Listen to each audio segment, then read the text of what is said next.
শাসন ব্যবস্থা এই রাজ্যের মানুষকে ন্যায় বিচার দিতে পারে।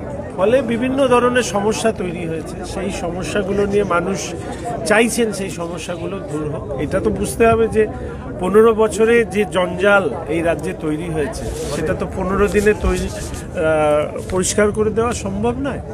আমাদের যেটা ইচ্ছে, আমাদের মাননীয় মুখ্যমন্ত্রী শুভেন্দু অধিকারী মহাশয় এবং রাজ্য সভাপতি শ্রী শ্রমিক ভট্টাচার্য মহাশয়, তাদের যে নির্দেশ, সেই নির্দেশ অনুযায়ী আমরা চেষ্টা করছি মানুষের সরকার হিসাবে, পশ্চিমবঙ্গের মানুষের সরকার, কোনো রাজনৈতিক দলের সরকার নয়, মানুষের সরকার হিসাবে এটা প্রতিষ্ঠা করা। এবং আমি চিরকালই মানুষের মাঝে থাকতে ভালোবাসি। আমি বিরোধী রাজনীতি করতে যেরকম সক্ষম ছিলাম, এখন রাজ্যের সরকারের যারা পরিচালনা করছেন সেই দলের প্রতিনিধি হিসাবে মানুষের অভাব অভিযোগ দূর করবার চেষ্টা সেটা করব। এবং সরকারের পলিসি ফ্রেম হবে, এখানে কোনো ইন্ডিভিজুয়াল কোনো বিষয় নেই, এখানে সরকারের একটা পলিসি হবে, সেই পলিসির মধ্যে দিয়ে এই যে বিষয়গুলো এসছে সেই বিষয়গুলোকে দূর করবার চেষ্টা করব। 2016 সালে যারা এসএসসি প্যানেল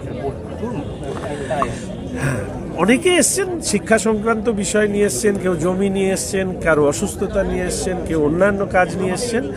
শিক্ষা নিয়ে আমি বলবো এই দপ্তর মাননীয় মুখ্যমন্ত্রী দেখছেন। মাননীয় মুখ্যমন্ত্রীর কাছে শিক্ষা সংক্রান্ত যতগুলো বিষয় আছে তার দপ্তরের কাছে পৌঁছে দেওয়ার যে কাজ, মাধ্যম হিসেবে নিশ্চিতভাবে আমি সেই কাজ করব। মূলত কোন কোন বিষয় সামনে?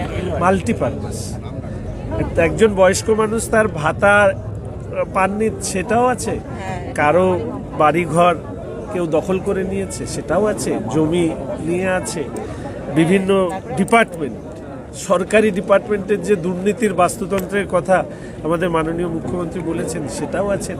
দেয়ার আর লট অফ থিং। তো ধাপে ধাপে ধৈর্য ধরে আমাদের এই কাজগুলো। মানে অন্য জেলা থেকেও এসছে, কিন্তু মালদা থেকেও এসছে। আমি তো করেছিলাম যে শিলিগুড়ির মানুষের জন্য। যাই হোক, তারা এসছেন, তাদেরকে ধন্যবাদ। আমি চেষ্টা করব যে দেখুন, আমরা মানুষের কাজ করি, সেখানে তো কোনো সীমারেখা নেই। যে মানুষ এসছেন তাদের যা দাবি দেওয়া সেগুলো। পুলিশ কর্মী দেখলাম, হ্যাঁ উনি এসছেন, ওনার কিছু সমস্যা আছে, আমি নিশ্চিতভাবে পুলিশ দপ্তরকে বলে দেবো। দেখুন, আইনের ঊর্ধ্বে আমি নই, আমরা কেউ নই, ফলে আইনগতভাবে যার যেটা জাস্টিস পাওয়া দরকার।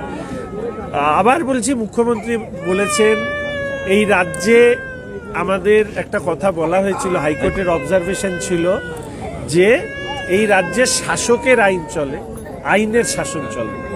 আমার কথাটাই হচ্ছে এটা, মুখ্যমন্ত্রীর নির্দেশ হচ্ছে আইনের শাসন প্রতিষ্ঠিত করে, তো ওনার নির্দেশ মতো কাজ করছে।